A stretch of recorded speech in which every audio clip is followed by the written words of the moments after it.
I started at 8 years old on the Jersey Shore. I first started my first business at 8. So from a very young age, I was brought up in a small seashore resort town that was about customer service.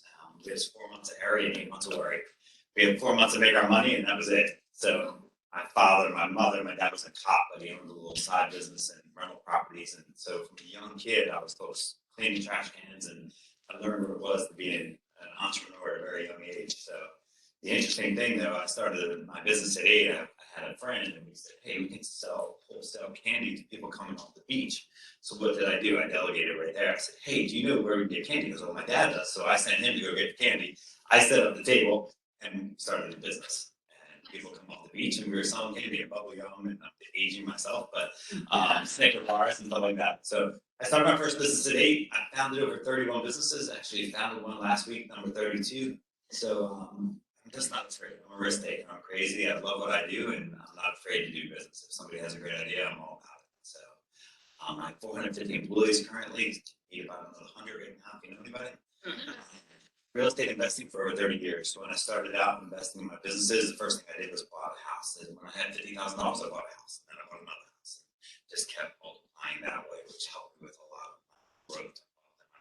It didn't necessarily come from the restaurants. I did more with real estate than I did anything. And then residential and commercial builder. I've been building for 20 years now. Most people don't know this. Brian sitting in the back knows this, but very few people. I don't tell a lot of people that I'm building. Eugene's an architect. He didn't know I built. So, but I do a lot of building. Building is like yoga for me. If you're in the restaurant business, building is easy. So, and then one of the best concrete home in the world in 2020. And researching concrete homes for about 10 years, decided to build one, and ended up getting an award in Las Vegas in front of like 2,000 people. And my house won. All the other builders that were building for 30 years were very mad at me. So where's the house? It's in the Reserve in Virginia Beach. So, and then I founded Employee Launch, which is, you'll hear more about Employee Launch. Employee Launch is a training system. It's all about upward mobility and how important is training in your business.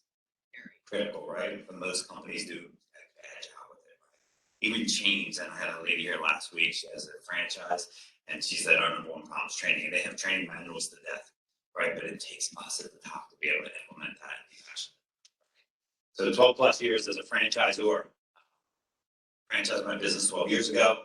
Franchising is scaling, right? Without scaling, you cannot franchise. It's impossible. Manufacturing, distributed all over the state of Virginia, 138 locations, full scale manufacturing. It was food based, but logistics and everything. So once you're in manufacturing, it doesn't matter if you're selling nuts and bolts, or you're selling bread, or you're selling car parts. Doesn't matter, right? So Virginia Beach Vision Board. If you don't know Virginia Beach Vision, if you're here, it's the like 125 top business owners in Virginia Beach. I'm on the board with that. I'm on Vision, which is amazing. I like being part of organizations like Ryan, you guys were just talking about. You're collaborating with others, right? So Entrepreneur of the Year by Distinction Magazine. It was a great honor to do that. I had no idea that was happening. So that was really awesome. And then the EO board. So today I'm speaking to you about scaling your business, and I have my partners here. Eugene's here from EO. So EO is another organization like Vision or the CEO organization you're with. It's how you collaborate with like-minded people to grow your business. And EO is not a coaching company, but what they are is a organization, a worldwide organization that is like your board of directors. So if you can imagine sitting on there, it's like your other organization. You're sitting there collaborating, you're sharing best practices, something that maybe happen in your business that I can learn from or not make that mistake. Because for me, I've always been a person that was always around people 10, 15 years older than me because I wanted to know what mistakes they made. So I didn't make it.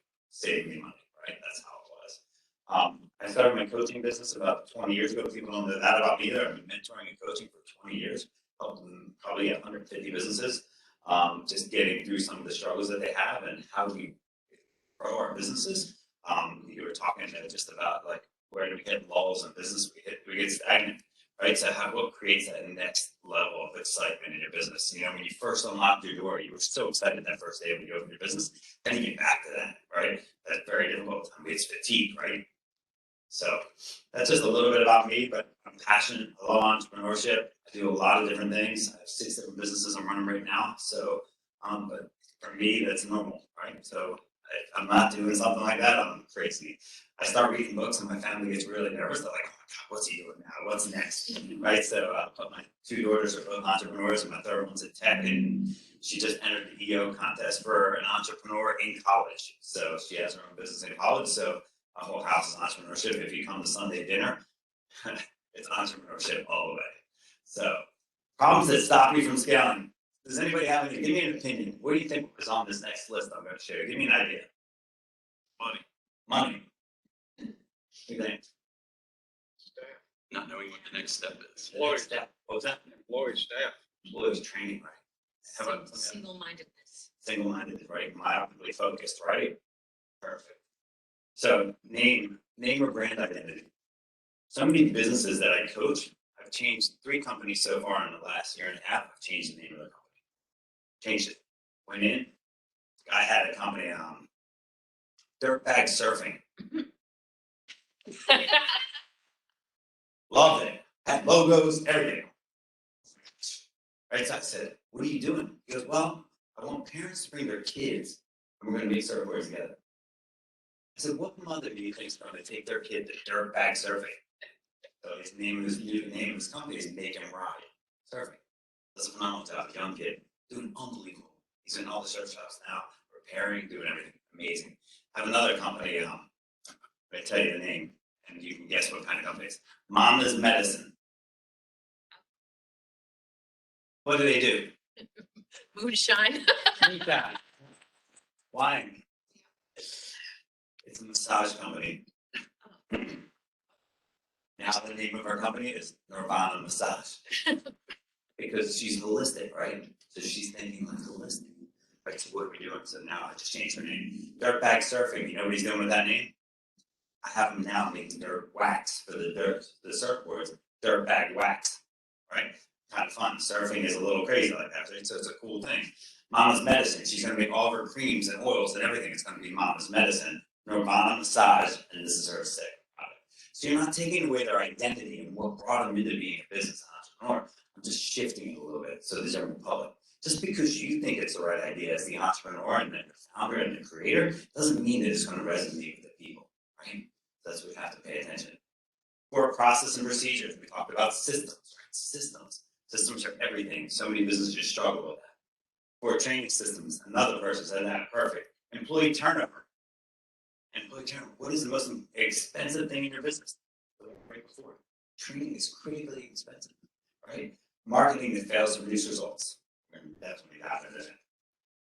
Unfocused customer service, right? What is your front line? The people that you're paying to greet every customer, what are they doing, right? Deflated company culture. Big problem. Long term, right? Are you excited as you were the first day you opened your business? Or is the culture of your company done? No company purpose. What is the purpose of your company? We're going to dive into that. 6 elements of scaling your business. You want to write some of these down. Good thing to take back with you, right? Define your brand.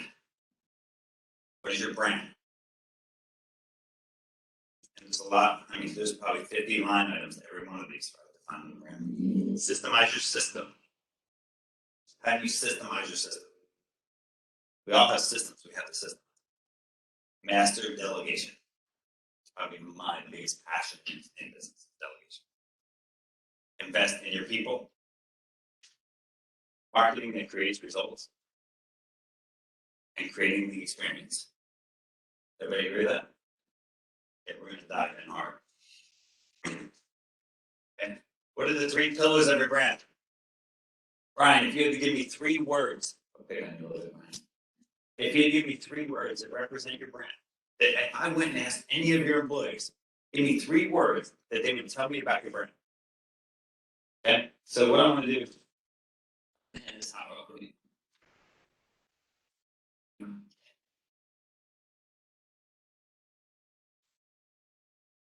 on the second page, you're going to see the sheet. There's the 3 words, this sheet right here. And I'm going to take a long time, but I want you to write the 3 words on top of this sheet right here, where the 3 spaces are. 3 words that actually your employees. So if you go into my company right now, I have 400 employees, I guarantee you 95% will tell you what those 3 words are in my company. These 3 words will become your mission statement. So many people talk about mission statements and they can't even recite their own mission. Who in here knows the mission statement of your company? Can you recite your mission statement? What's inside matters. That's it. I love that. That's What's perfect. inside matters. Perfect. Right. So I want to see what your 3 words are in 2 seconds. You know your mission statement? Oh, Helping companies save cash to create new business without use legally without the use of cash. wow, wonderful. Can every one of your employees tell me that? How many employees do you have? 4 employees. Right? Only 4 employees and they can't tell you that. How many employees do you have? 20. Can they all tell me what you just said? Everyone. Oh, yes. That's brilliant. Really. Perfect. You're rare. Like 1%. 1% of people know their employees know their mission statement. Right? So my mission statement is those 3 words. I don't complicate it. It's very similar to you, right? So they know. So what I'm going to do is I'm going to share you real quick. So does everybody have the 3 words? Anybody has 3 words? Give me them. Raise your hand. Anybody? Figure 3. So give me them. What's inside matters. What's inside matters? So 3 words. So matters. What I'm going to have you do is take the word matters and write 10 words underneath each one. Make sure you have the right 3 words at the top. So Bill, you have 3 words. Represent brand. Kind of a unique brand. I've tried to nail it down for a long time. This will be a very hard process. My industry is so unique, and trying to narrow it down to teach you or anybody else is tough. I've narrowed it down with. I help companies save cash. I help companies bring new business and market their product. But I am in the professional bartering industry, so it's a wide open deal. So everybody I talk to, not being smart, I have to educate. Right? And 3 words can't cover what I do. I'm not being smart with it. We can work with that. I promise you. You did it the 3 words. I hear It's a you. lot of work.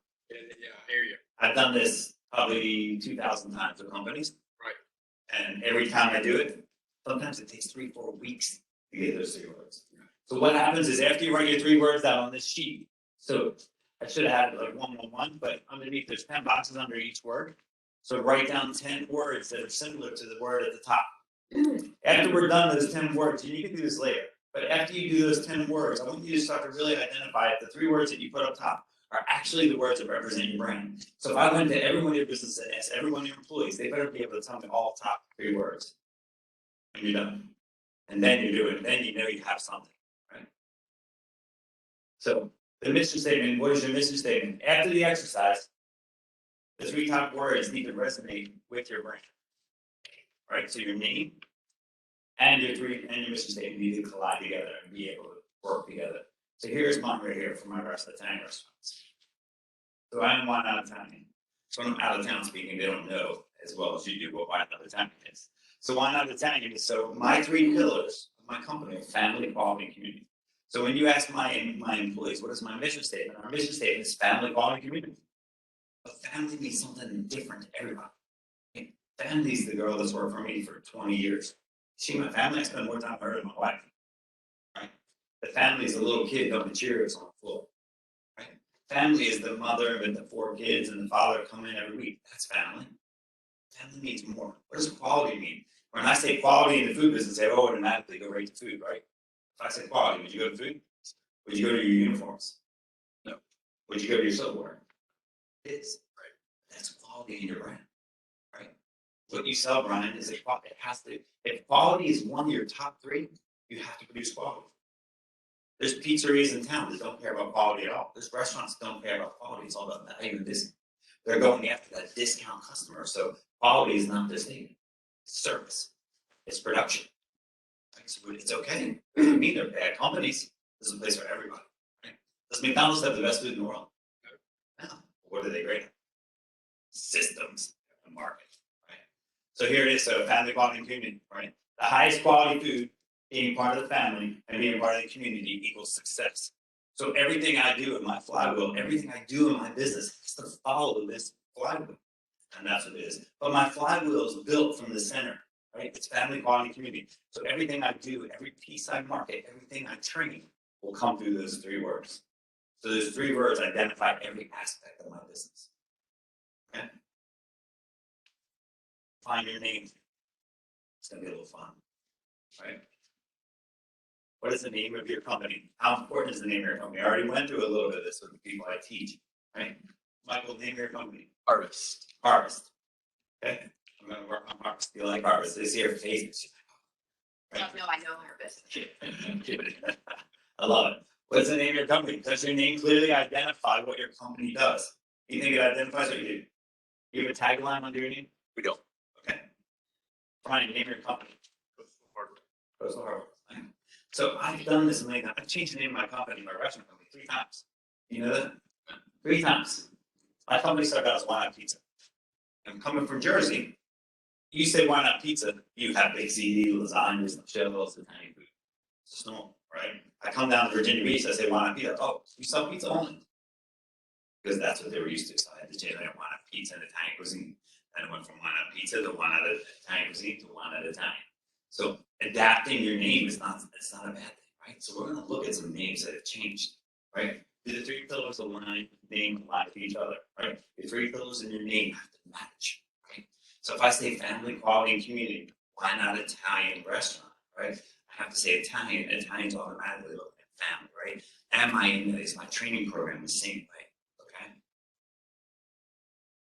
Billboard Test is one of my favorite things to do. You can do this, and Brian, you should do this too, and everybody should do this in their company. What do I mean by a Billboard Test? So if I took my phone out, if I wrote my name on my phone and I went like this, 1, 2, 3, boom, put it down. 1, 2, 3, put it down. And my name and my company was there. And so if you imagine you're driving past the billboard 60 miles an hour, and I see Coastal Hardware, am I going to know what you do by your name? If I see Why Not Pizza, you think they know what I do? So this is what I'm saying. It's fun. What does that say on the screen? What does that mean? Computers. 40 years ago, what did it mean? It's been an hour. That doesn't happen. That's what it means. That's what it meant. There's no doubt. It's an apple. Do you know what their first logo looks like? Anybody have an idea what their first logo looks like? An apple. Wow. What does it say? Computer company. So how important was it when they first opened that they had that logo? Or do you think that would have worked? How well would that have worked if they opened their business with that? What do you sell? What do they sell? No, they sell apples. That's what they sell. They don't sell computers. If you saw that logo 51 years ago, never have known that, right? That's what it is, right? Look at this. This is great. This blows me away. What the heck was this logo? What the hell is that? That's a coffee company. I mean, that's pretty brazen in the beginning, right? Big mistake, though. Huge mistake, right? Huge mistake. 71 to 87. Does everybody realize Starbucks has been around that long? That long? It wasn't until 26 years after they were in business that they actually grew and scaled their business. 26 years. So if you haven't scaled yet in only 10 years, you're in good shape. You got a little bit of time. Because they changed their logo. What did they do? They identified their logo and said, who are we as a company? It worked in Seattle, this crazy place in Seattle, and maybe it worked with that logo. It worked with one location. But what happened is they went to Starbucks coffee and they stayed with Starbucks coffee. What happened now? What happens now? Everybody knows their. Everybody knows. If I say the word why not in town in Virginia Beach, does everybody know the know? Yes. If I go to Richmond and open up a store and I say the word why not, I'm in trouble. Right? I'm back. I'm that crazy lady. Right? And my daughter's telling me it's like a hypnotist. Like, so I don't know. I didn't know the history of it. But it's interesting. Okay, how about this one? What company is this? IBM. Right? International Business Machines. That's the first logo. If I put up on the screen right now IBM, and you don't know who IBM is, who are they? So I want you to look at the name of your brand. How about this company? What do they do? How do you can talk about that? Look at that. What do they do? We all know what they do. Real estate. Largest real estate owner in the world. But that logo today means something. This logo defined their brand. This logo defined their brand. They can do this now, but they couldn't have done it when they started. You have to know that those golden arches equal hamburgers. Right? So now we know. So when you look at the name of your brand, believe me, I can criticize myself on anything. So my companies are Why Not Italian Restaurant, Why Not Build, Employee Launch, right? Different things. So how do we define a brand? I've only learned that through mistakes, right? I've only learned it through mistakes. I've been fortunate enough to coach a lot of businesses through this process, and they're struggling. Nobody understands who I am. But you have this great idea. Mama's medicine. This lady, when I told her she had to change her name, looked at me like I was crazy. What do you mean you're changing my name? Here's the Billboard Test. I'm driving down Great Neck Road 50 miles an hour. And you have Mom's medicine up on your thing. What do? They think you're selling marijuana or something. No. Right? So that's when people start to realize what you're doing. Systemize your system. That's the most important part. I can coach you all day long, but if I coach you, this would take 50 hours to do this. But what I want you to get from today is I want you to understand the processes of scaling your business, the things that you need to go back and think about when we're done. Okay? Systemize it. Define the why in your company. What are the whys in your company? What I mean by that is we have 1,000 whys in our company. Why do I set my phone here? Or why does the hostess not have her phone there? She puts it here. Why do you do every single thing? When I unlock the door, what is the first thing I do when I walk in the door every morning? What is the first thing I do? And why is it the first thing I do? That's the reason. So I have thousands and thousands of whys in my company. So when you systemize your system, knowing every single why is critically important. Document every process, right? So you hear about SOPs, or process and procedures. Do you have a lot of stuff documented already? And you're fairly new. Yeah, but not as much as I But you need need to. to do everything, right? But you identify that. You know that as business owners, the more we document, the better it's going to be. Right? Charlene, how about you? You have a lot documented? Great. But not enough. Never, I don't need. If you think you're ever going to stop documenting stuff, you're crazy. Because I'm still documenting every day. Every year we sit down with our FDDs and our training manuals. It's a live, living and breathing thing. If you think you can get a document or an SOP and you think you're going to put it on the shelf and it's done, close your doors. Because you're done. Because you're not growing. Right? Creating training documents. Training documents are critical. Same exact thing. Employee launch, I'll show you that. We'll do the same thing. Training documents go in line with the documents that are documenting every process. KPIs, key performance indicators. How many people use KPIs? If you're not using KPIs, you need to start using KPIs, right? What are the numbers, right? Define the corporate structure. What is your corporate team looking like? Who's in charge? Putting people in lanes. How important is it to put people in lanes? Everybody tries to wear every hat and you don't accomplish anything. Really define the corporate structure. Define your management structure. Right? The lower level, your supervisor structure, who's important. The more you can start segregating people into different pockets and having a manager on top of a supervisor on top of that, that they can actually define them and hold them accountable. This is what starts to create business as you get a lot of employees. Create a delegation plan. Not everybody knows how to delegate. You need to know. So when you get your corporate structure, your management structure, who's actually giving who the tasks? And are they qualified to do that? It's critically important.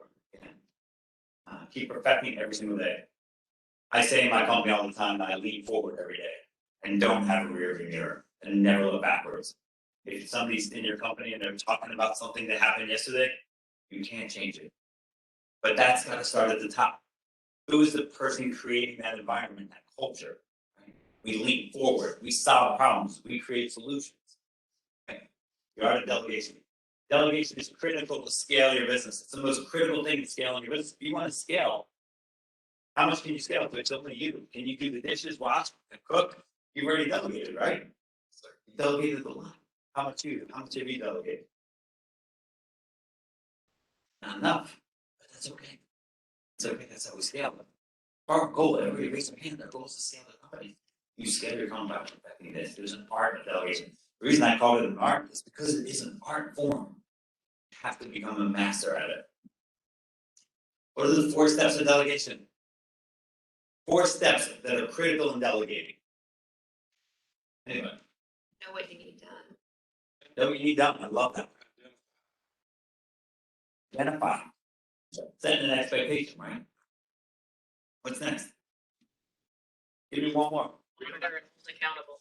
Holding them accountable. Know the skills that. That's identifying, right? What's the skill set of the person, right? You need to know, is the person capable, right? So number one, define the task. You have to define the task, obviously. This should be simple, right? There's a task, something I need to get done. I need you to watch it. I need you to go to this place and put doorknobs on. You define the task. Do you have the right person to do that? Brandon. What do you do again, Brandon? Marketing manager for Gulf Solutions. I love it. I can't wait till we get it tomorrow. Bill, what do you have to do to find the right person in your business? High quality, High quality. high quality experience. Can I do what your highest quality employee can do? Yeah, At your scale, at your scale, yes, in a heartbeat, but it's such a unique, diversified. This training's everything. training's everything. It's exceptional. Set the expectation what Bill said. I have to set the expectation of the task, right? This is what I expect from you. Do I have the right person? And then the follow through. Follow through is one of those critical pieces. So Bill, you give me a job to do. I come to work for you. You give me the task. You make sure you think I'm the right person, right? You set the expectation for me. Train me, tell me exactly how I need to do it, what you expect from me. The follow through, you come back and you follow through. I don't do a good job. What do you say? Work with training, Retrain. retrain. Okay. I go back again and I do it again. I'll do a great job. Look at the quality of who you are. If there's potential. Now you go to the person, right? Now you're questioning me. Yep. Am I the right guy to do this Yeah, job? exactly. Right? When you get the follow through, how many people in here criticize the employee or criticize yourself? How many people? Raise your hand. How many people criticize the employee or yourself? Or yourself. A little bit of both. Yeah. A little bit of both. Yeah. Who do you think I criticize? Yourself. Always. 100% of the time. I would criticize myself first, always. Because I want to know that it is step 2 and 3 that I do my job. It's never step 1. It's usually never step 4. But what you do with step 4 is critical. I always go back and say, did I choose the right person? Because automatically the first thing I criticize them, I picked the wrong person for the job. Second criticism, I did not show them exactly what I wanted. So that's why delegation does. So the next time I follow through, I'm encouraging.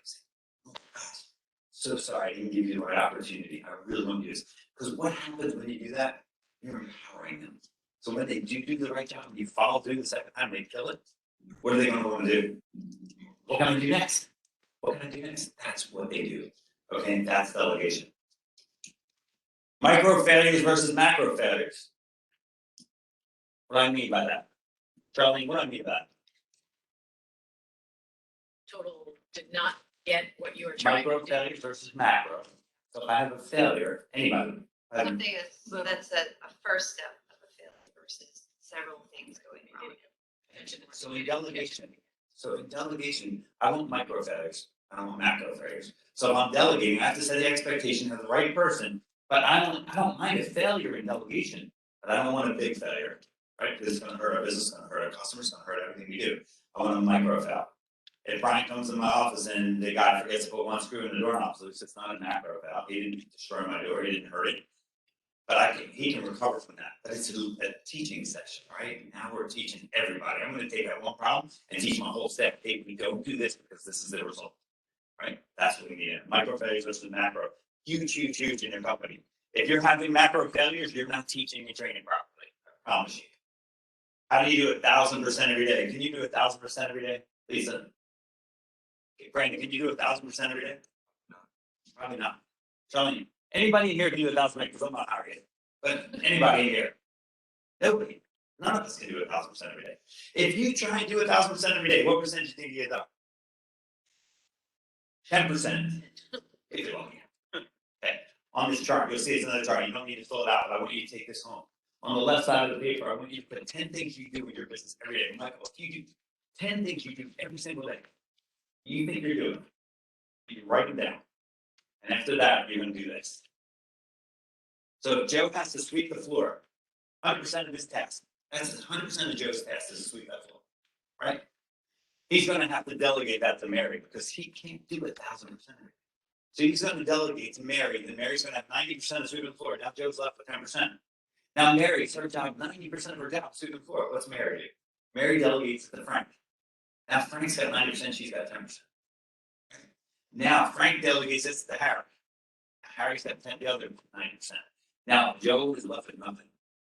Because Frank and Mary have to now go back and do the follow through. This chart, as simple as it seems, I've ran this through so many employees and it makes sense. Because what's happening is they're all doing 10%. They're trying to micromanage everybody. How many people in here have ever had a manager say, I'd just rather do it myself because nobody else can do it? How many people have ever heard that? My husband. Every day. Right? We need this chart. I guarantee you give your husband this chart, it'll change his whole perspective. Because if you want to scale your business, this is critical. This is how you scale your business. It's a simple form to teach delegation, but what happens is when I run labor numbers in my restaurant, I have my POS systems, I have all my labor numbers in the PS. They can just print screen. I make every one of them take it on a piece of paper and write it. They write it every day and they present it every Wednesday morning.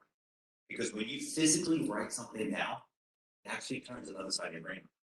Makes you think differently. Right? So have your husband do that. Write the 10 tasks that he does every day. The total percentage of each task, which is 100%. It's going to be 100%. Now, who am I delegating to? What percentage that does do? And what is he left with? What's your husband saying? Chandler. You need to put Chandler right up top. Chandler's duties, hit that every day. Okay? Marketing that produces results. You ready, Brandon? Sure. Okay, I'm coming. You open the door. ROI first marketing, Brandon. What do I mean? Return on investment. Return on investment, right? ROI first marketing. First marketing. Return on investment on the first piece of marketing that you put out for something. Okay. What do you think I mean? Marketing should think of your ROI. Sure. How many companies do you think do that? How many agencies do that? Where's your names? I just needed her to repeat that. Oh, did I? Your marketing should think of your ROI first. What's your name? Sorry. Donna. I can't read you. Sorry, I'm too old, I can't say it. Donna, so do you understand, how many agencies do you work with? How many agencies? Marketing agencies, do you work with any? One. One. How many agencies do you think in the country actually make that, right? Understand? I think ours does. One that I've dealt with. I had 4 different agencies that work with. And I don't even work with the one that does that. But they work with me, so they do that. ROI first marketing. I want to know how much money I'm going, how many sales I'm going to get. If I say to you, I'm going to increase my sales by 100 this month, now build a campaign.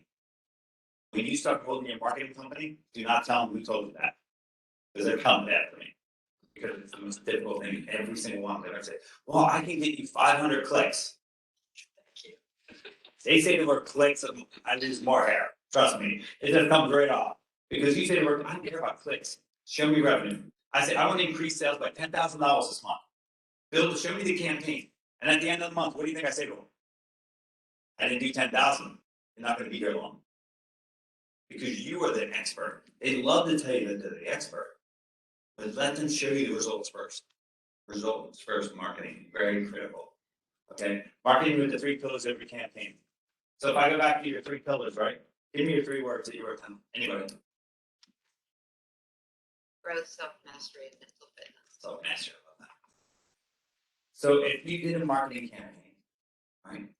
And I have a picture, it needs to have I live in there, you're gonna mail my house. It needs to have how many of those words? How many things need to be represented? All of them. Very aggressive, right, Brandon? Right. Have all 3 elements of your business in one act. I like 2. If you give me 2, I'm happy. If you give me 1, I throw it back every single time. So if it doesn't say family, quality, or community, right? Integrity, trust. All of my other businesses, I do that every single time. Right? So in my business, if I have to say family, quality, community, I need a picture of a family eating quality food. Or I need a picture of the kids on the Little League field eating pizza after the game. Now I've got community, I've got family. I've got this. If you're a restaurant, what are your 3 pillars? Fresh, local, fun. So give me your ad. Show me your ad. Show everybody your ad for your restaurant. So I would picture a farm with a family and 2 elements, right? How do you show me fun? having a good time, smiling, enjoying their surroundings. Okay. Drinking cocktails at your bar. Yeah. Show me a farm, people drinking cocktails at the bar. Do I have an idea what he does? At that point, man, fresh food, I can have a great time. Now you're doing something. Now you're doing something. Integrity, right? Brian, what are your three? I hope you have security. Service,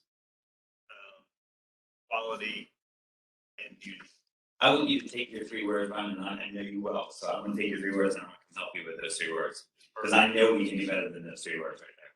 Because I know what your brand is. I've used Brian for 12, 15 years now. So the thing is, I know his brand. And I can tell you what his brand means to me. He's reliable, on time, integrity, safety, quality. But I can give you 50 words that represent his brand. But when I'm done with him, the 3 words at the top will be in every one of his marketing pieces, every one of his advertising pieces. Then his company is looked at totally different. You want to scale? That's how you scale, right there. That's how you make it happen. Right? Do you know your customer avatar? What do I mean by customer avatar? I want to see who knows this because the next question is even harder. Go ahead. The person that represents your ideal client. And you right? Right, Brandon? Give me a different definition, right?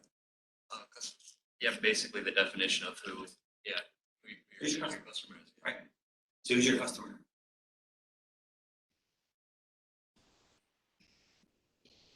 I'm saying who's your ideal customer? Soccer moms are mine.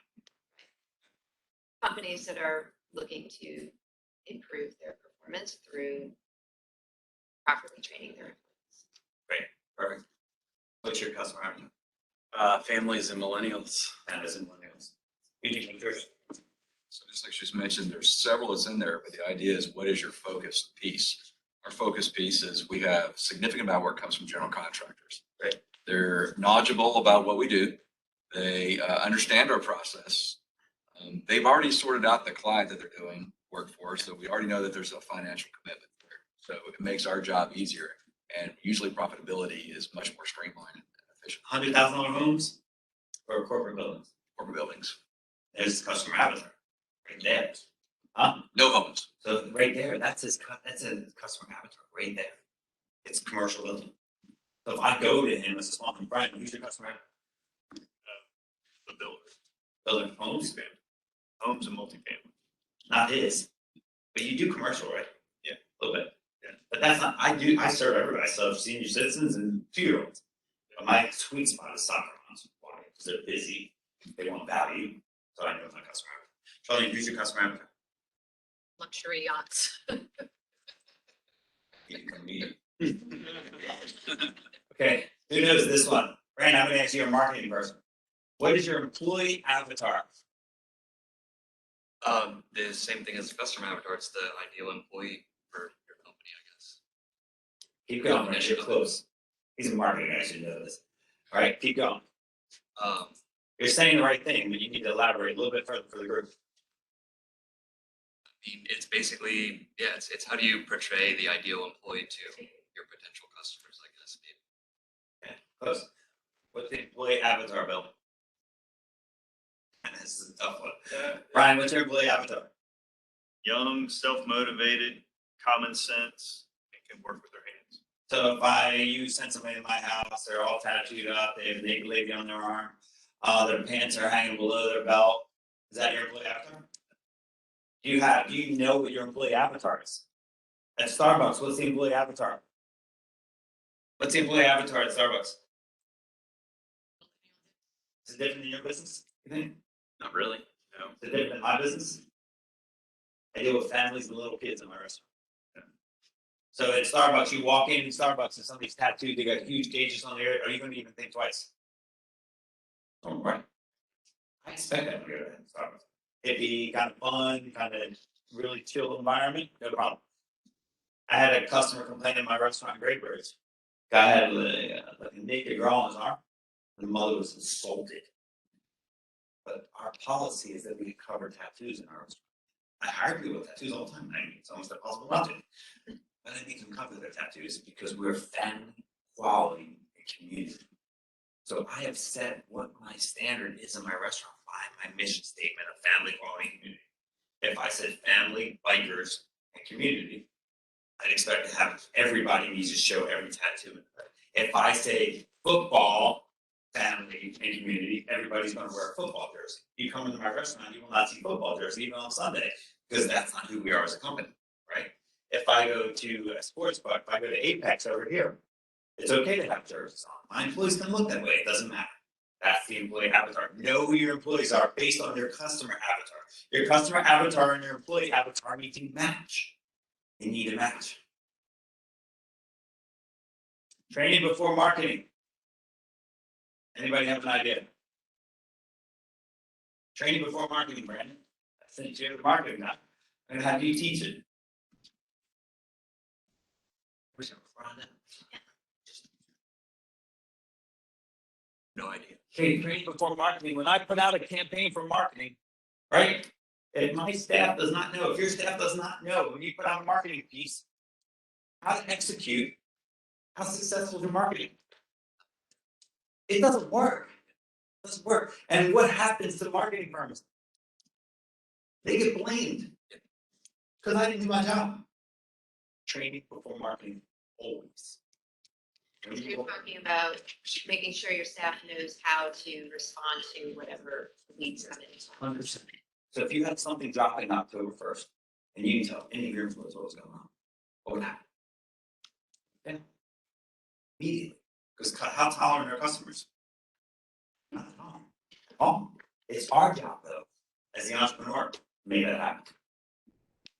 Okay, training. So Lisa, what do you do with training?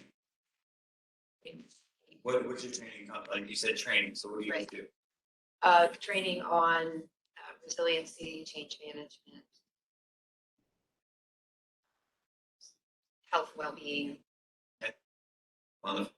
So upper mobility training, what does that mean? What does that statement mean? Ladies from Hampton, the ladies, what are your names from economic development, right? Benny. Sunny, Erica. Erica. What's your name, man? Benita. Benita, love that. Love the glasses more. Benita, so economic development, right? How important is business to you? Extremely. Critically important, right? So upper mobility training, what do I mean by that, Ron? Upward mobility, just look at the words, upward mobility, right? What does that mean? So you're Moving training up. so that you have the skills to be able to accomplish Movements, where you're going. 100%. So I want to make sure when I'm training that every employee is growing. Every single employee is growing. For 5 years, the last 6 years, I was really, really frustrated. Extremely. I'm telling the same employees over and over and again. I'm losing employees, I have turnover, employee turnover. So what did I do? I created an entire company on in training, right? So that's employee launch. This is my new company. My daughter's my CEO of it. We beta tested with 450 people, put it in doctors' offices, architecture firms. This system, what it does, it creates upward mobility in your company, increases revenue. It does much else in a second. So how many people in here hire employees? Raise your hands. How many people hire? How many people invest? How many people invest in employees? Tell me, you're very confident back there. Tell me how you invest in your employees. It's funny because we're in a situation right now where we're having to make a much larger investment to keep a key employee.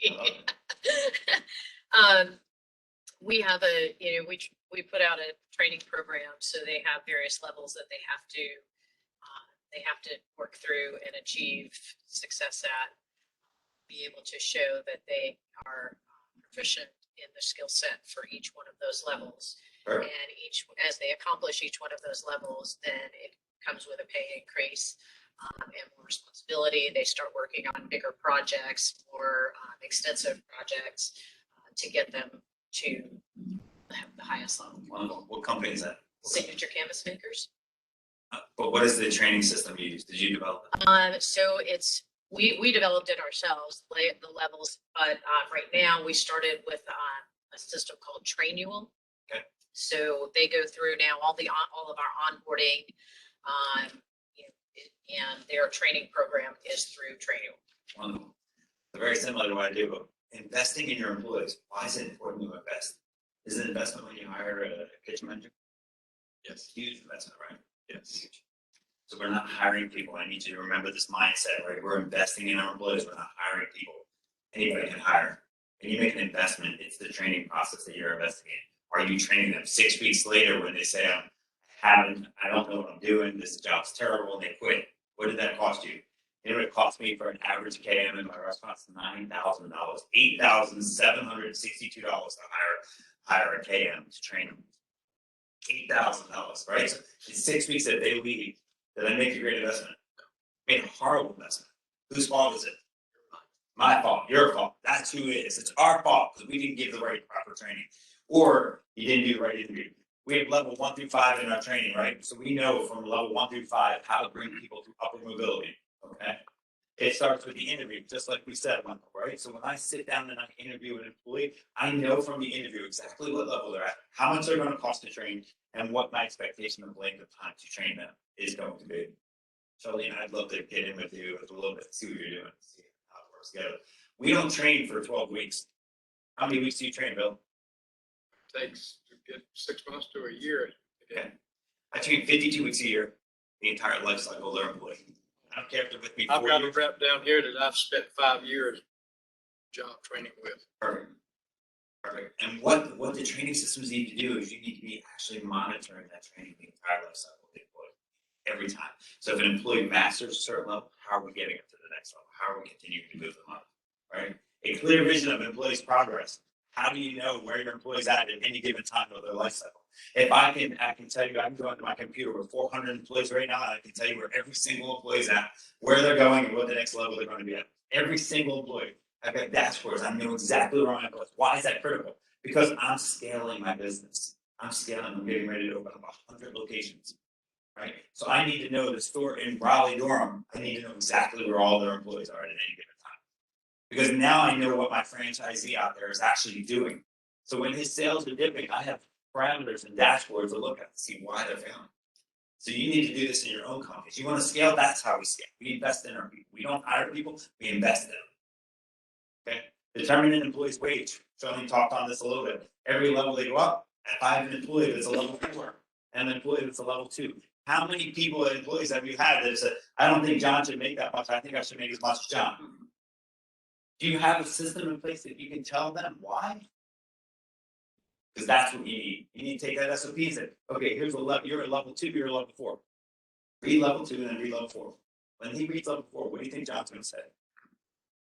I'm not that skilled. Well, that's why you don't make that much money. But let me tell you something, John. If you want to make that much money, here's the plan. Here's the processes. Here's what I need you to do. And how long is it going to take you? I'm going to tell you, you can do this in 2 weeks time. I'll pay you that money. Because now he has an opportunity. Right? Okay. Question for you. Yes, ma'am. Do you have total transparency about salaries But for employees? well, they know. So like if that employee comes to me, I'll tell them, you want to make this is where that wage is. So every level you can set a wage for every single level. Right, but is that like, do people just know that if they're asking, or is Well, we there? don't really post it because it's really personal information, but they do know the pay scale of where they're at. So they want to reach this. So what is our average cost? So even in interviews, we'll get, hey, what do you pay your cost? Well, we tell them right away. So we know that pay scale, but that's based on that level. So if I hire a cook and I'm interviewing him, I say, okay, you're at 3.8. I can tell him right there. Immediately when the interview's done, you're at 14.50 an hour. Because I know exactly where I'm at. And I know where I can take it. So if I know I'm hiring an employee or a chef or whoever it is, I know how I can work up a payment, whether the top end is. So you always have a top end scale. I mean, I'm sure you're just, you have a top end, you know where your low end is. How do we fill the gap in between? Set a schedule with par levels just a little more in depth, but once you have all your levels of employees and your rankings, now you can schedule your par levels, how many people you need on any given shift, or on a manufacturing line, I need this many people because production. Okay. And when to terminate. It's kind of a weird thing to say, right? When to terminate. When do you terminate an employee? What typically happens when you terminate an employee? What did they do? What's wrong? Not doing the job right. What do they do wrong? Why are you terminating them? Probably because you failed at letting them what they needed to succeed. Right, you have to know either one, right? So it could be the training, could be the employee. I need to know, but the training systems that you have in place need to identify that. It doesn't matter if you're on employee launch or your training system, you need to be able to identify where the kink is. Where's the problem? Was it training or was it management or was it the employee?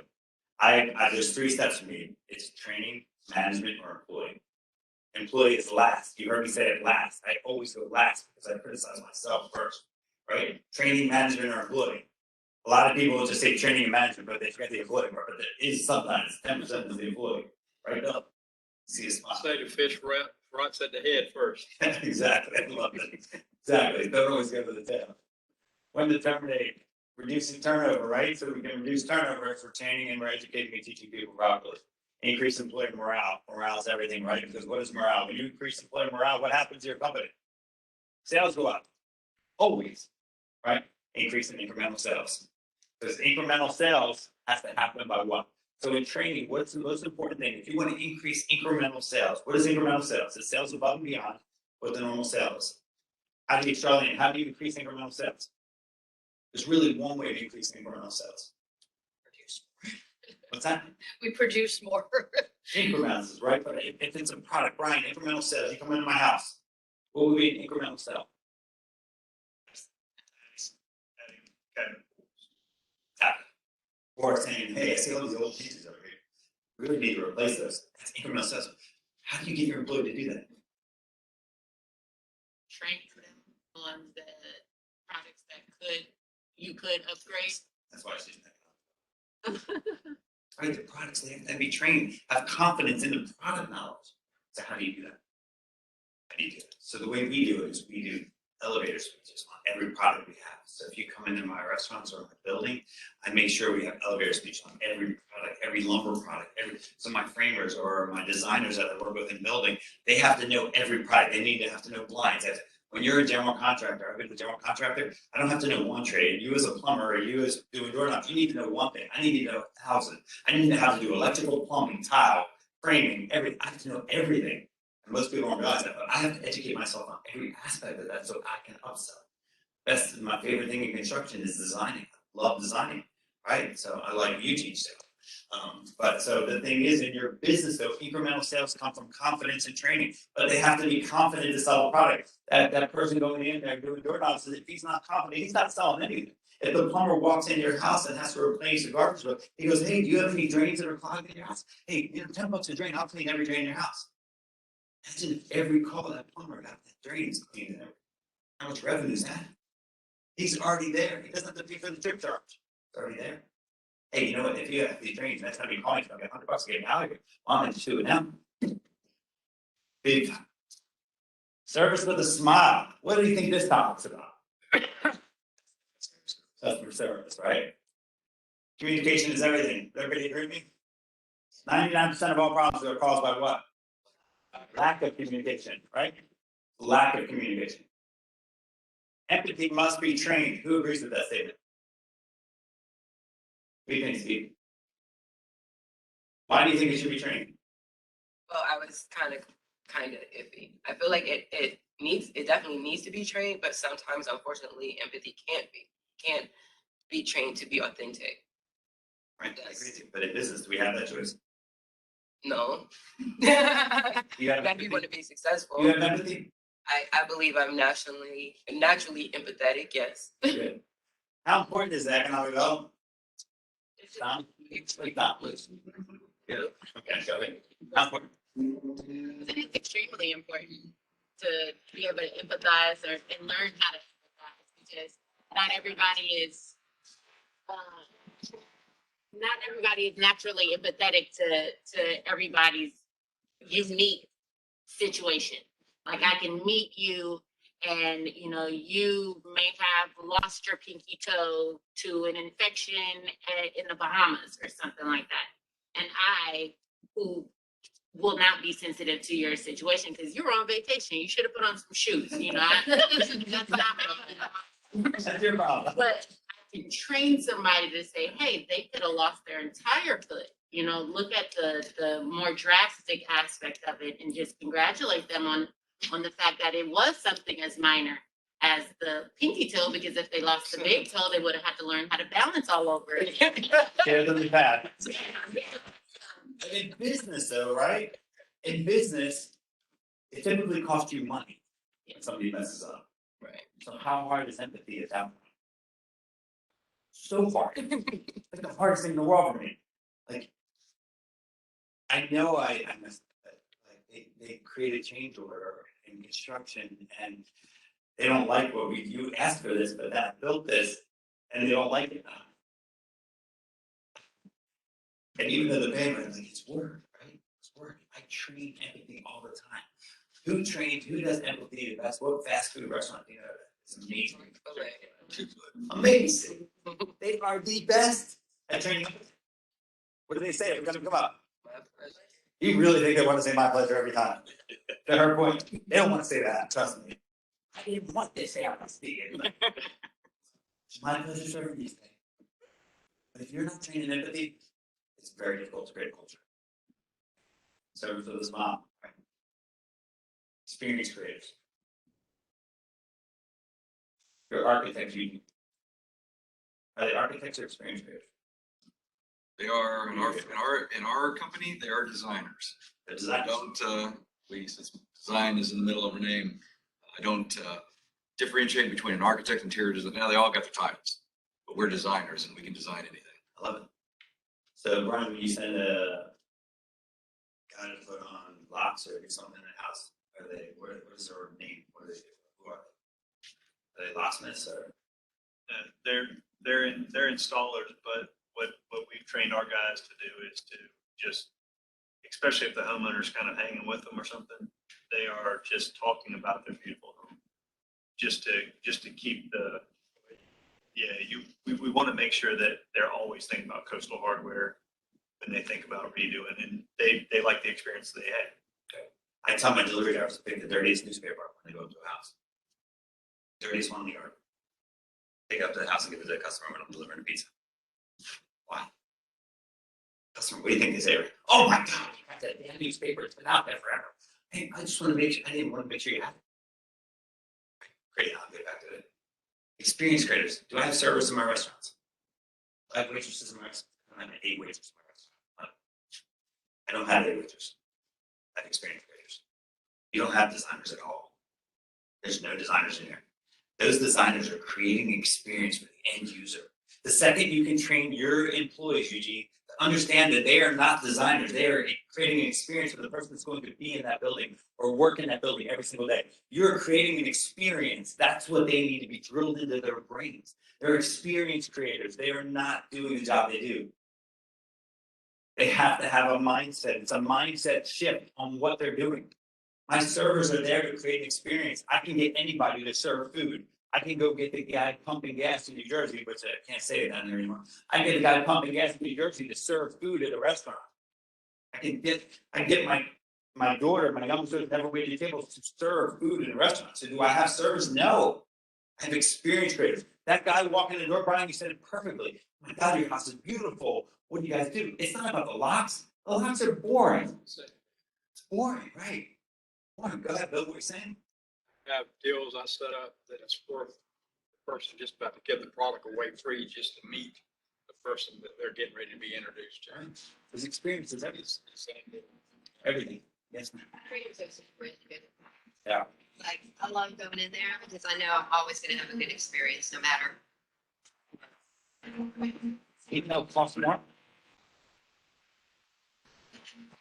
Would you pay more for an experience? 100%. You go to Ruth's Chris for a steak, I can go to my house and make a steak. Yeah. You go eat eggs I went to a restaurant yesterday, as my brother and my wife and I went to go eat breakfast, $48 for eggs. You don't think I had in my head, for like $3 for eggs.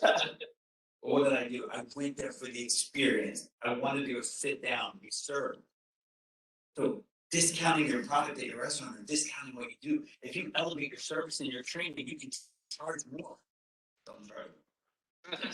You can charge me more.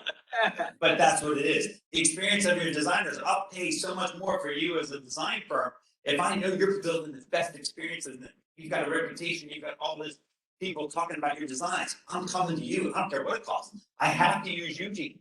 He builds the best buildings. He designs the best buildings. That's what experience is. What is PPP times 2? Who got PPP alone? What's PPP times two? You ready? Somebody read it. And it promotes powerful. Prior proper planning, right? Promotes powerful performance. How important is prior proper planning? If you plan properly, you will avoid so many mistakes. Prior proper planning. Are you rush ready every day? Say again. Are you rush ready? That's what rush ready is. That's rush ready. Prior proper planning is rush ready. You come in and you don't have computers for your people. Did you do prior proper planning? Very well. No, not very well. We can all know this in our business. Prior proper planning promotes powerful performance. Everybody say, prior proper planning promotes powerful performance. I need everybody to understand this. Take this back to your company and understand it. Right? What is the problem? Kelly, what's the problem? Opportunity to. Woo! How the heck do you know that? Never had that. Do you know me? So in my company, you ask anybody in my company, what is the problem? They will tell you it's an opportunity. A problem is an opportunity. Opportunities create solutions. Solutions create results. Results create ROI. I'll say it again. A problem is an opportunity. Opportunities create solutions. Solutions create results. Results create ROI. I can't say it any better. I preach that every single day. Preach it. If you ask my staff, what is the problem? They will tell you it's an opportunity. You want a solution-driven person. If somebody makes an excuse, it's in the past. Don't bring me an excuse. Bring me a solution every day. If you bring a problem, if you're in any one of my meetings and you bring up a problem, first question I ask, what's the solution? And then if they don't have it, I tell them don't come to my meetings. Because that's not who I want on my meeting. I want people moving forward. A problem is in the past. How do we create solutions? Solutions create results. Results create ROI. Problem is what? Opportunity. And product knowledge creates confidence. We talked about this already. Product knowledge creates confidence, right? And simply just smile. We have to do smile. When a customer leaves anywhere in my restaurant, I make everyone say goodbye to them and say thank you.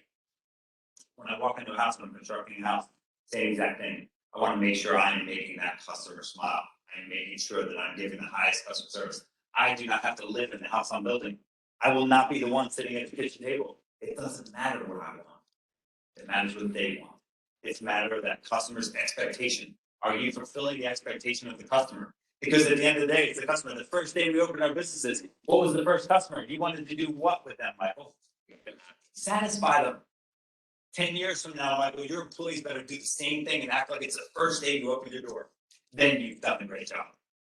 If you're working in your business 10 years from now, are you doing the right thing? Why? Because you have to put the right people in place. So if I say work on your business instead of in your business, what do I mean? The right people in place. How many entrepreneurs do you think, out of 100% of entrepreneurs in this country, how many entrepreneurs do you think there are? Weird question, right? How many entrepreneurs do you think, out of 100% entrepreneurs, how many entrepreneurs?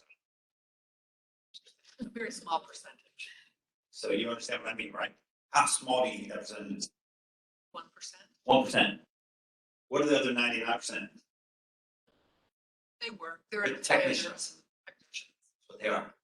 They're technicians. They know their business well. So Brian, if you installed every doorknob you had, you'd be a technician, but you're an entrepreneur. You hired a delegated people. If you still have an even 20 years from now, I had it on for 12, 15 years. Trust me, I'm not telling you anything because I'm brilliant. I'm telling you what I know because I've made many, many mistakes. And by founding so many businesses, I've had an opportunity to really make a lot of mistakes and have a lot of successes as well. If you're wearing your apron 10 years from now, you're doing something wrong. My goal in every business I work right now is to have passive income or work myself out of my job. Right, so it's very critical. But you don't learn that as a young man. We all start, or when we start our business, I mean, we're the best at what we do. So we think, hey, I'm going to start a business. This is going to be great. 90% of businesses fail because people never become entrepreneurs. So you need to become an entrepreneur. Every day, work towards it. It's not going to happen overnight. You've got to work towards it every day. When you write that delegation list of 10 things you do, Michael, get back there and give 10 other people those things you're doing. Every day, the next week you accomplish the 10, take another 10. Give them up. You do all your accounting work? No. You have a CPA. Yes. Why did you hire a CPA? You think they know your business better than you? No. Right, but he hired a CPA because he's delegating. But imagine if you were, that's an extreme, right? But imagine if we thought about unlocking the door is the same as we thought about hiring a CPA. Why are you unlocking the door? Hiring a CPA, you can do that. Don't unlock the door. Will the door get open every day? I guarantee you it'll get open every day, because you don't want to bill at the end of the month.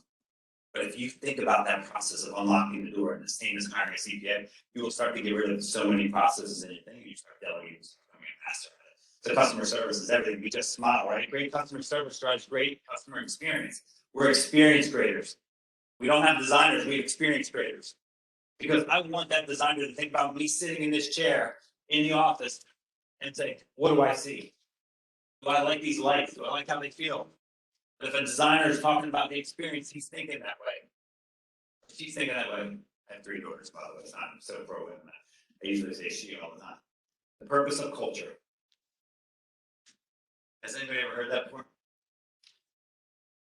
Culture of purpose, purpose of culture, doesn't matter. What is purpose, right?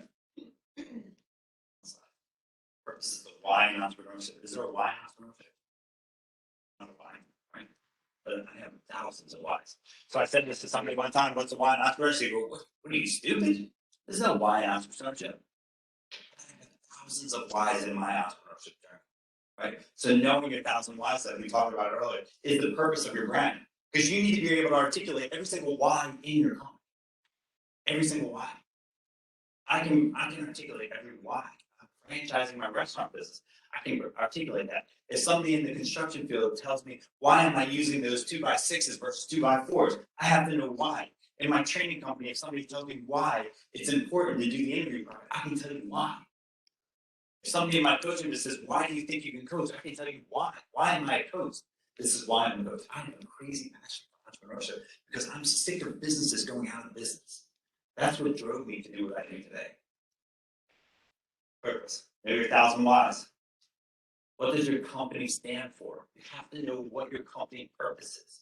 What am I trying to accomplish? The first day you opened your business, you knew that answer. You knew that answer the first day. 10 years later, does it still mean the same thing? You need to know that. Growth focused versus profit and power. Somebody give me an idea of what I mean by that. Steve, what do I mean by that? You're focused on, I look at it as you're focused on some goodness, and the goodness brings you, your results are, your ROIs are, versus profit and power. You're kind of just trying to force yourself into success rather than having the growth. How many people know, how many people know people that are money and focused, profit and money focused? A lot, right? How many of you are profit and power focused? I'm definitely not. I've never looked at money ever in my life. I've never been concerned about how much money I make in my life ever. I promise you. You know me, you'll understand that 100%. I'm definitely not a power. I'm an improvement delegate, right? So you see me who I am. In your business, you need to think about growth every day. How am I growing this company? What happens when you think that way? Money does follow and the profit does follow. Just help us. You're happy about what you're doing. You're inspired, and then therefore your employees are also inspired. Right. And your employees are I'm doing a inspired. good job. Yeah. I can't tell you how many companies I've coached and walked into, and the first thing, I'm not making enough money. Or I can't afford to do marketing because I don't have money for marketing. What do you think I said? Or not to. Lock the doors. Because you can't afford to market, you can't afford to make business. And afford what it is. So profit and power, right? So empower and you get that person that's a business owner or not. I can do everything the best. It's me. I'm the one that did this. Sure, I'm the face of my brand, but I surround myself with greatness every day. I cannot accomplish it, especially with my wife. She makes me who I am, trust me. The thing is, profit and power, remember that. We are growth focused, okay? Tony, I think one of the things that we often lose track, we all want to have profit. I mean, that's why we are in business. Yeah. But if that becomes our forefront, then I think we lose the why, what we started it. I didn't start architecture necessarily to become, the most rich and famous architect. I did it because I enjoy doing that. And I enjoy helping my clients see their vision come to reality. If I had just focused on the other, I wouldn't have been able to achieve all the other things. But I think we all go in, and I think what Eugene's saying is right. We all go in business, right? Because we want to earn money and we have bills to pay and we have quality of life. But what I mean by focus is what Eugene just said. Money cannot be your first focus. You have to think about the process, procedures, and growing your company and in inspiring people around you. Our job as leaders, what's the difference between a leader and a manager? What's the difference, Brian? Difference between a leader and a manager. It's tough for your marketing. Go ahead. Go ahead. No, you got the help in the back. Ask the fifth grader. A leader will show you the way, where a manager tell you the way. Anybody else? Give us Leader one. empowers, a leader will empower. One of the number one words for leadership is inspiring. Our job as leaders is to inspire people to grow. Managers are task oriented. I need a task finished. Is it a leader and manager important in the business? Extremely. There can't be all these leaders. We all have them, but you have too many leaders in the group. It doesn't work, right? Because the vision's all over the place, right? So we need leaders to create the vision and inspire. Then we need that. So we're talking about culture. And in about probably 5-10 minutes, we're gonna take a break. Is everybody ready for a break yet, or are we okay for a second? Good. 2 seconds, okay? So what I'm gonna do, when we come back, Eugene is gonna come up. I need 3 volunteers. I need 3 volunteers to do a little, we're gonna do a little like, so EO, I haven't talked a lot about EO today, but EO, Entrepreneur Organization, what it is that board of directors. So we're gonna show you real quick what a forum looks like for 10 minutes only, and we're gonna show you what it feels like to be part of an EO forum. You ready for that, Eugene, you think? Okay, so after I'm on culture, we're gonna take a little break, and then when we come right back from break, we're gonna do just a little seminar for that. Okay. Culture, so the purpose of culture. Culture. Is purpose and culture different? I'll come on with that smile, that pretty smile. Tell me the difference between purpose and culture. Well, your culture basically is how you establish every day your purpose. Your purpose is what your reason why and how you're fulfilling that. And the culture is the environment that you create to be able to continue to do that. Yeah. She's brilliant. I don't know if it's a hat or the glasses. I don't know what it is, but I'm drawing her for some reason. People. Culture is people. Without people, how hard is it to create a culture? I can create a culture about myself, but it's not powerful, right? Company personality. It's the company's personality. It's only one thing for me to have a personality, but I need all 400 of my people to have my same personality, because then I don't have a culture. If all 400 of my employees have a different personality as far as the brand goes, I'm diluted completely. So it's the company's personality, right? Trust. How important is trust in culture? Woo! I mean, that should probably be at the top, right? Because we want to trust our brand, we want to trust our employees, we want to trust our ownership. Ownership has to be trusted. If I don't trust Brian, I'm not working for him. There's no way. I'm not working for you. I'm not doing it. It's because you establish a culture. Culture starts from the top down. Right? So you have to have that. Communication obviously is critical to that. And then attitude, vision. Right? What is the vision of culture? Right? Our job is to create that vision to inspire people to grow. I'm gonna add a bullet there for you. Yes, ma'am. Go ahead. You just mentioned it, it's top down. Top down. Yeah. I probably do that. I don't think of myself too much, so it's one of my. Well, and it's not even just, it's like, it's a trickle down, right? Right. So you're the figurehead, yes, but you also have other leaders, and they have to have that entry. I'm gonna put that on the top one. It starts from the top. Okay, thank you. All right, well, let's everybody take a break and we'll come back. This EO thing is gonna be a little interactive.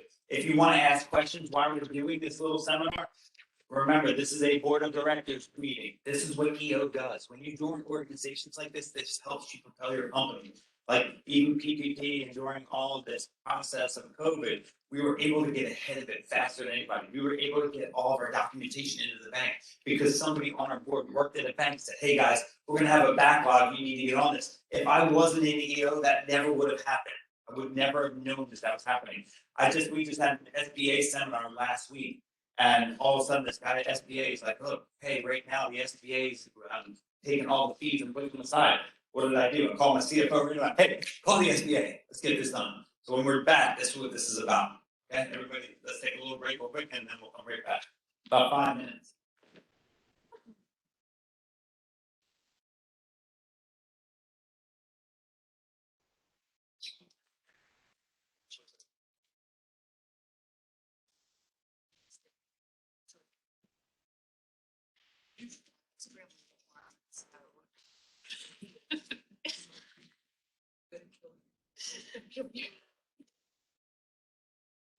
Some mentioned yachts. So, yeah. So we're trying to get into habitability and somehow canvas yachts makes me think that you manufacture. We do. So we design, everything we do is custom. So we Okay. design and manufacture canvas textile products. We work with government, commercial, recreational. Canvas makers. Okay. We work with government too. We're interior solutions Okay. providers. So, we're an office for dealership. We Started as a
Your arm. Tell me what you need over there. My job is to make sure if there's money to be made, let's get it together. Change it up.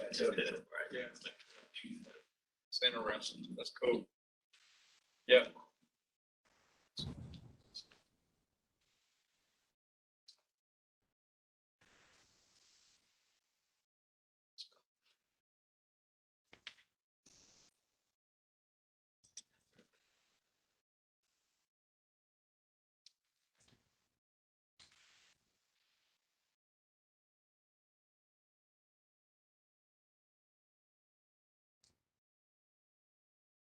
You guys ready?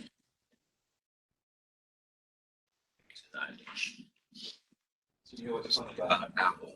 I was reading the book, Steve Jobs' biography, not realizing that where he grew up was right next to an apple orchard. Really? And so that was part of the reason also he went to go to Apple. This looks like that, looks like that. And then of course later on he bought the entire orchard. Of course.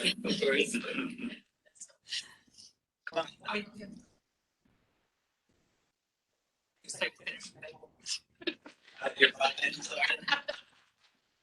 So I'm gonna leave the mic off for right now, but everybody, what I want you to understand is who in here is part of a board or part of an organization? I know you are as well. You know, where you are part of? So I'm the vice president of the Atlantic Avenue Association. I sit on the board of the Restaurant Association board. Did you hear me? Yeah, When did you join that? last year. I was on that board for a long time. And then I sit on the Resort Advisory Commission as well. Wonderful, love it. So what's impactful for you before we start getting involved in organizations like that? How's that helped your business? Just knowledge is key to everything. If you're in the community and with other people who are in the community, you know what's going on. Wonderful. That's what I found too. And it actually propelled my business. So when I needed something done, if I needed a permit or I needed to get a variance done, I knew if I needed to talk at that point. Really makes a big difference. So what EO has done for me though, is taken us to that next level. So last week in my EO forum, we had a forum and we just sit around just like this. It's very casual. We just all talk, but we were talking about HR. So Eugene, I'm gonna let you take over and then I'll add to that.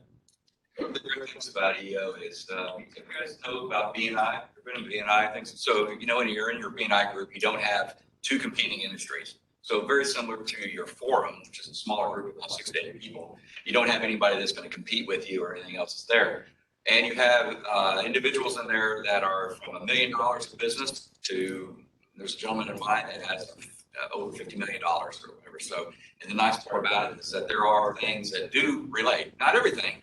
Problems that he has at $50 million is not my problem that I have down where I am. But there's commonalities. You mentioned HR. That is the process. Maybe my small HR or whatever the issues that I have, he's already experienced long ago. He goes, you know what? Here's the direction you're going to go. The idea of the forum platform is not for me to go back and say, you know, he says, well, I've got, you know, this is the issue I'm having. Well, you should do that. I don't do that.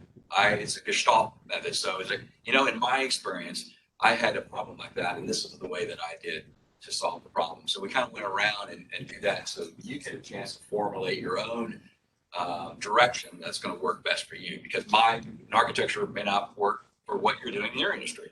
So that's the kind of platform. So we never direct, we never coach, we never guide. It's more of an experience share process to be able to understand it's there. And the value of the connections are amazing. 6 years ago, I made an acquisition of another architecture firm in Richmond, and I was struggling getting through the process. Never did it before. It's my first one. How am I going to handle this? And there's a guy in my group that had probably done 50 acquisitions in the industry. He goes, okay, these are the things you need to know. I even shared my paperwork. Okay, here's the profitability of the firm. Here's what's doing. He goes, okay, you need to look at all these things. These are the things that you want to align and consider about. And so a huge value just being able to, somebody from a completely different industry to be able to bring these items up. So the process we go through is more of like an update. I'm going to do a simplified version. Ultimately, the goal of the forum is not to do the warm and fuzzy, here's the general topics that we're having, is to get down to the 5%, the nitty gritty things that are there. So it takes a while when you first go into a forum to try to get to that comfort level. But the point is to get down to the things that you're struggling with the most so that you can bring them up. So how can we solve those problems? How can we bring them up to come up with a solution?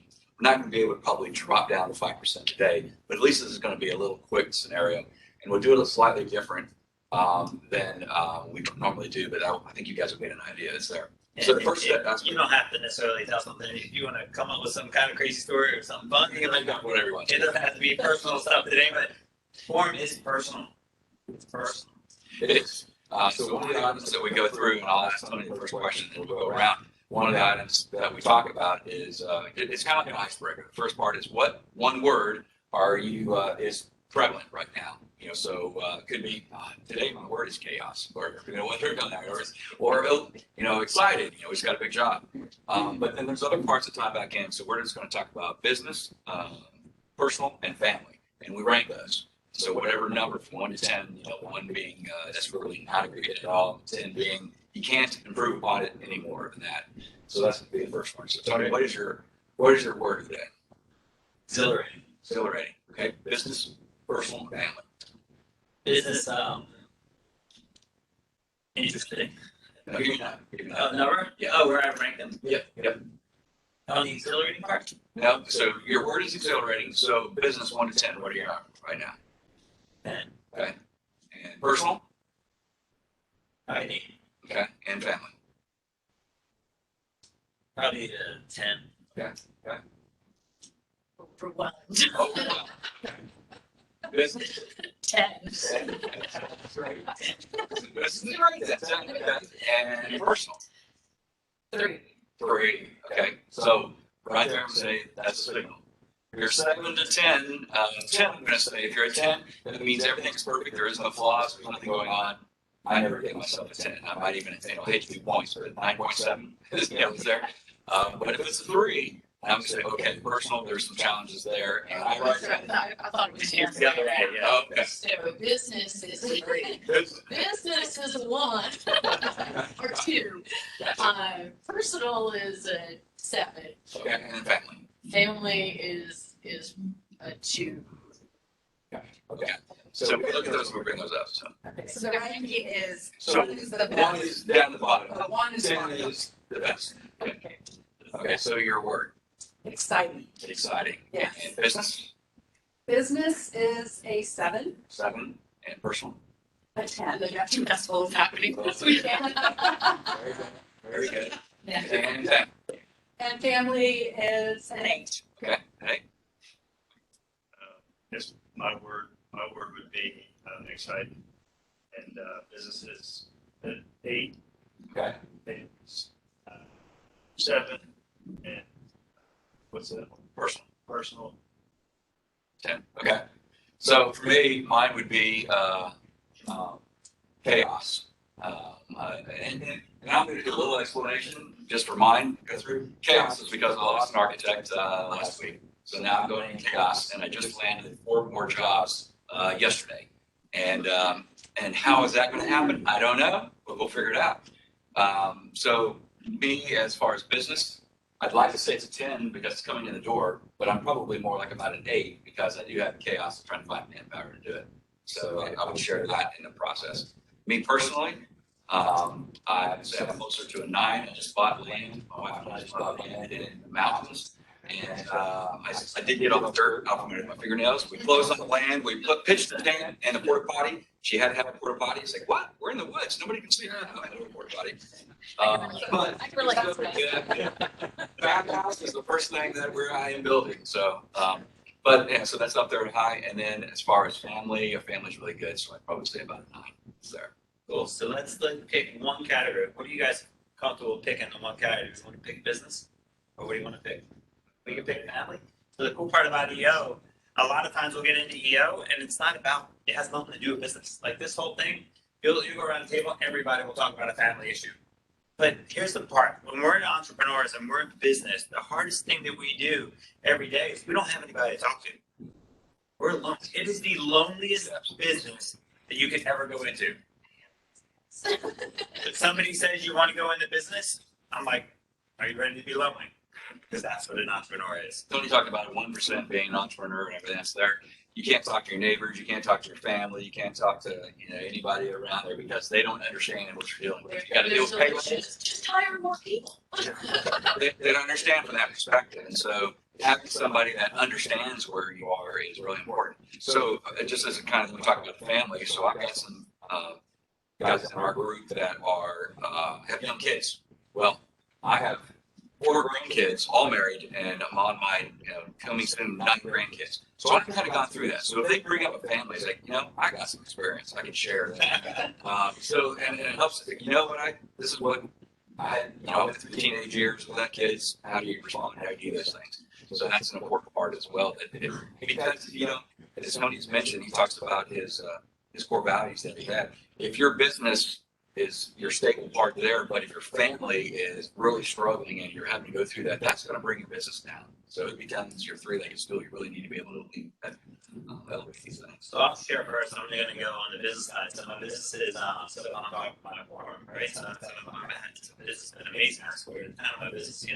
We're getting ready to expand into multiple states and hiring a new COO right now. I have my whole C-suite ready. Hired a new director of training and marketing. So we're excited to get our business going. My coaching business is going really well, mentoring a lot of businesses, speaking in Chicago, speaking in Norfolk next week. So I've been really excited. So this part of my life has just been moving in the right direction. For 30 years, I've been developing multiple businesses, and they're all coming to a head at one train station. So for me, it's been very interesting, a little overwhelming, to be honest with you, just because I can't say how's all this coming together and watch out. But it's exhilarating for me. So, and then my personal life, obviously, is not. So I would get into my family life a little bit, and I'm all entrepreneurs' children, so my whole life is that way. So it's actually fun, exhilarating. Charlene Clark, Signature Campus Makers. We're designers and manufacturers of campus and textile products for government, commercial, and recreation markets. Obviously, COVID, the recreational side of our business has exploded. We do full canvas, so boat tops and closures, covers. We've worked really hard to get to the top end of the market, and we are there. For the first time in our history, we are going to gross $1 million this year.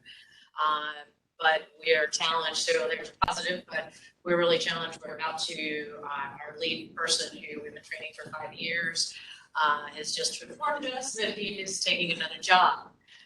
So we're in the process right now of really trying to see how we can invest in him and try to keep him on board with us so we don't lose that knowledge base, we don't lose that momentum that we've been building with him.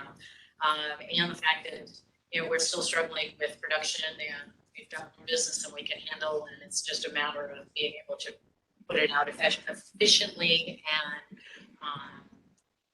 really kind of bump up our team in terms of we do a lot of training, but it's the follow through on the training that has really been a challenge for us in keeping that ongoing training so that we're continuing to move our And the experience share might be along the lines of that, we've lost people in the past, and we put in place a plan that wasn't just about throwing money at them, because not everybody is cared about money. It's about, I gave an increase to one architect in our office, and I knew what he liked to do is he liked to travel.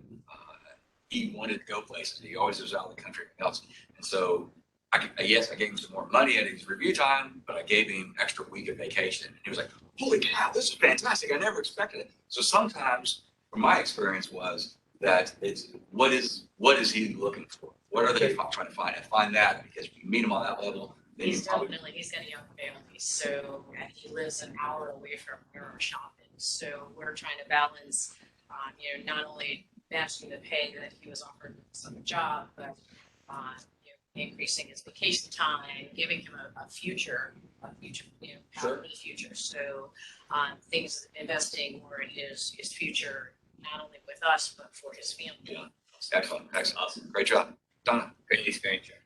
Donna Long, President, Founder, CEO of Gov Solutions, where we believe what's inside matters. And I have to give a call out to my brilliant son in marketing, who came up with our tagline and this mission statement. Love it. He joined the family business in January, so that's very exciting to me. Awesome.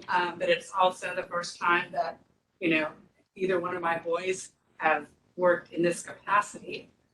with Gov Solutions. We've been in business for 17 years now. We're an office furniture dealership as well as interior renovation experts. We do have, we're a general contractor as well as furniture, fixtures, and equipment provider. That happened somewhat by accident when I was looking at leased space in 2010 and said, well, this is how much I can afford, but I'll do my own tenant improvement. Great. And they said, okay. And I said, well, shoot, I guess I gotta get a contractor's license. So that's kind of how that happened. It's expanded. Most of what we do is still the federal government work, but we've been challenged with, over the years trying to rebrand. And I've had several starts and fails on that. So that's a big challenge for us is how to rebrand. Starting with what's inside matters. Awesome. But you hired your son, that's great. But that experience there, so that's what it starts to get down to, you guys. So when you're working with around like this, it's not like being on the restaurant board, which I've been on. So you have the opportunity in EO to actually get into the minutia of what your problem is in the business, and nobody's judging you. And that's the difference. You're not having to worry. Like I'm on 3 other boards, and I'm like, I don't want to tell them about my stuff that's going on in my business. I want them to think I'm the best I can be. Exactly. And what EO does is it breaks it down, and it's not a coaching platform at all. I'm not going to sit here and tell you exactly what you need to do. That's not what EO is about. EO is about being with your peers and feeling free to talk. And sometimes you leave EO and you're like, felt great today just to get it off your chest. And it's one of the things, the statutes is in there is that kind of like the biggest thing, it's form confidential. Nothing leaves the room. It's there because it could be something as you think it's not that important, or I shouldn't say that. It's not that secret. Maybe I'll use that. For instance, I know one that his, I think it was something, getting ready to have a grandson or whatever else was there, a child, and grandson was coming up. And he said, he didn't express because he thought that was good news. Why would that be confidential? Well, because they hadn't told anybody. And they went and told us like, oh crap, that's not good. He's like, because somebody else got found out, and it was like, okay, didn't get a chance. People will get kicked off out of EO for breaking that. So if you can imagine when you're talking about something very business confidential that's there, hey, this is what's coming up, or I'm getting ready to buy this firm and I need to know how I'm going to do this, but don't let it come out of his walls, because you don't even have to say that because it's pretty much. Or it's been marriage stuff, or I'm getting divorced, or my 18-year-old bringing guns in the house, or like, how do you deal with that? And they can't talk to anybody about that, but they come to EO and they can talk with their, hey, I had a crazy 18-year-old too. Like, they were doing this. Go ahead, Brian. What's that? He's way longer than I'm almost. Yeah, so I'm on my 7th year. I've served on the board, done Learning Share, where I bring in professional speakers from all over country, but even the world to speak at our group. So if I'm looking for somebody that's going to understand about acquisitions, I know a guy down in North Carolina that can, show and teach about what things about there. Or if I have a professional speaker, I've made a lot of relationships there. So I've done that. I've done moderator, which is kind of like this within a forum. Kind of lead, make sure that if you get 8 people together, if you get 8 entrepreneurs together, they can just keep on talking. So here, done, out. That's why I can go on these little agendas that we have. And I'm actually set for next year to be the president of our chapter. So it's kind of involved. See you group in Richmond. Yep. Very familiar with it. All right, Brian, you're up. So, Brian with Coastal Hardware, where we provide jewelry for your cabinets and doors. Beautiful. That's, I love that. already changing it. She never told me that. Yeah, well, I can't tell contractors that because they're like, what? I want jewelry, but when the ladies come into the showroom, My wife, that's odd. they're like, oh yeah. And so, business is going pretty well. We've gotten into a lot of fob type of hardware, locks and stuff, and so we're having challenges there because of the chip shortage and everything. And so, a little worried about that, just because we have projects that are up and going, and I can't hold up a multifamily job because of a chip. So, just trying to navigate through that stuff is pretty challenging. But we are really very fortunate where we're at. a lot of things I do need to work on to make sure that I am retaining my guys and putting them first. I am all about fun. So, we're either going to Top Golf or we're going bowling or we're doing stuff that's fun, but I don't know if that's enough. And I'm paying them well too, but so I'm trying to figure out the whole culture switch, and in the process, I'm trying to step out of the everyday and because there's other stuff I want to do. And so challenging business. Biggest challenge in my life is I have a 15-year-old daughter who's just starting to date. So She's got a cool dirt bike. So funny story about the dirt bike. So I was afraid I was losing her last year, and she just wanted to go out with her friends and staying nights at her friends. And so creeps are coming around now, and so I asked her, I was like, "What do you want? Is there anything that you want to do that we're not doing?" And she's like, "I've seen this dirt bike on Instagram or whatever." She's like, "Can we try that?" I'm like, "Yeah, we can try that." So I put her in a dirt bike boot camp in Charles City, and she loved it. So 2 weeks after that, I had 2 dirt bikes. And all the gear. Yeah. And so we've been dirt biking on the weekends.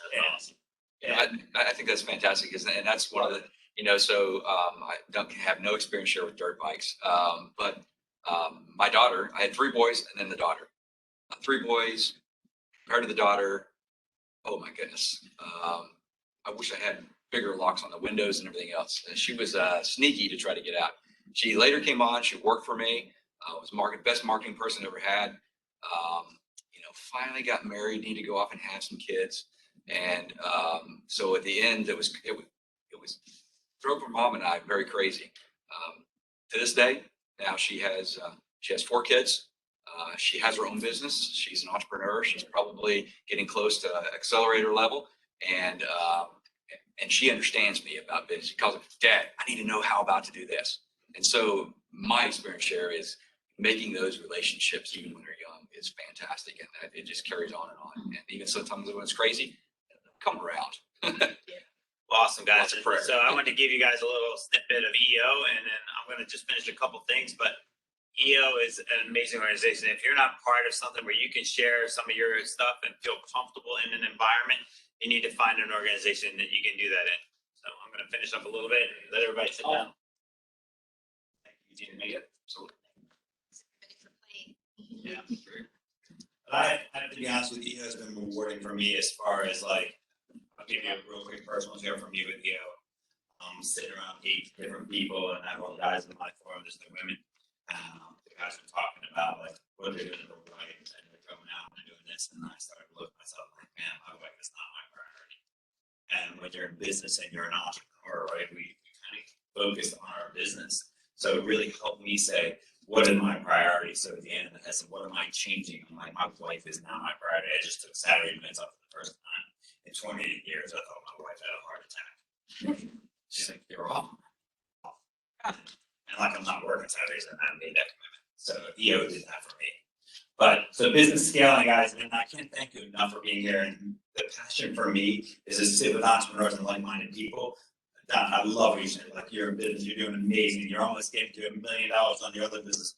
I mean, that's what it is for me for entrepreneurship, right? So scaling your business, really defining that brand, go back and define your brand. Make sure that you know what your brand represents. If your name, look at your name. How's your name? Does your name resonate? What I would do with my name, do that Billboard test with every one of your employees when you go back.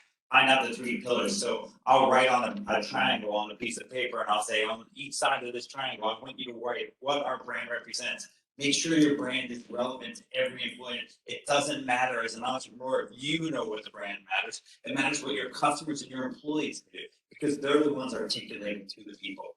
Okay, systemizing your system, right? You want to scale, there's no other way to scale. You have to systemize that system down to the finest detail, for sure. Mastering delegation. We're in the people business. If you're not delegating, you're in the wrong business. We are all in the people business. There's one common thing that we all do. We are all in the people business. Doesn't matter if you're selling nuts and bolts. Invest in your people. Do not hire people. When you invest in them, you train them thoroughly, right? So we have to make sure that they're going to make it successful. Marketing that creates results, ROI first marketing. I can't say it enough, don't tell them I told you, but it's ROI marketing, right? And then creating an experience. What do, Eugene? You don't design, you create experiences. Everybody, and you do not sell knobs at all, Brian. You don't do that. You're talking about their house, and you said it perfectly. That's what we do every day. Charlene, when you're doing Botox, you're creating experience. It's amazing. I don't want to get burnt. You're creating a great experience for me. You're doing chemistry, putting protection over me. You're creating an experience for that customer. That is so critical. I can't thank you enough. And what is the problem? I can't hear anybody. What is the problem? What opportunity is creating? Solutions. What is solutions creating? Results. Results great. ROI, baby. Right, we're all here to scale our business. If anybody needs help scaling their business, I am available to coaching. I coach a ton of people, guys. I love what I do. I love coaching. I love helping people. So anybody ever needs my help, it's TonyDiSilvestro.com. And it's on the thing, I think, but let me know. And we're here again next week. If you need to hear more of it, you missed something, just come see me. And then EO is a phenomenal organization. I would encourage you to get involved in any organization different than the VBRA or other organizations. It's $250 to join if you're an accelerator, and we work your way up to $1 million to actually help you grow to $1 million. But that's how that works. But I would encourage everybody, if you don't, how many people have a coach in here? I have a coach, right? I never had a coach, right? So one of the biggest failures I made when I started my business, I had 2 businesses, I lost $500,000 on both of them. If I had a coach, I would never have lost that business, right? I have a very, very expensive coach, but the coach helps me get to where I am. The higher level you go, you have to hire to make sure that coach has more experience than you, has been through the same problems, has made those mistakes. Very critical. And in EO, when you're surrounded by like-minded people, you take that experience here with a coach, and it really fills the boat. Okay. Thank you again for everybody for coming. I really had an amazing time with everybody, and thank you so much for the input.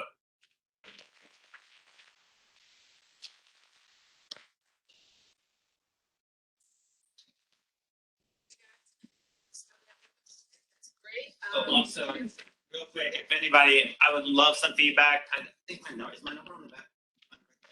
You can just go to TonyDiSilvestro.com or anybody. Yeah, if you want I would love feedback, even if you send it through an email to them, it'd be perfect for me. Just like some feedback or what are your thoughts, and even if you have a different suggestion for me, like you did, it's perfect.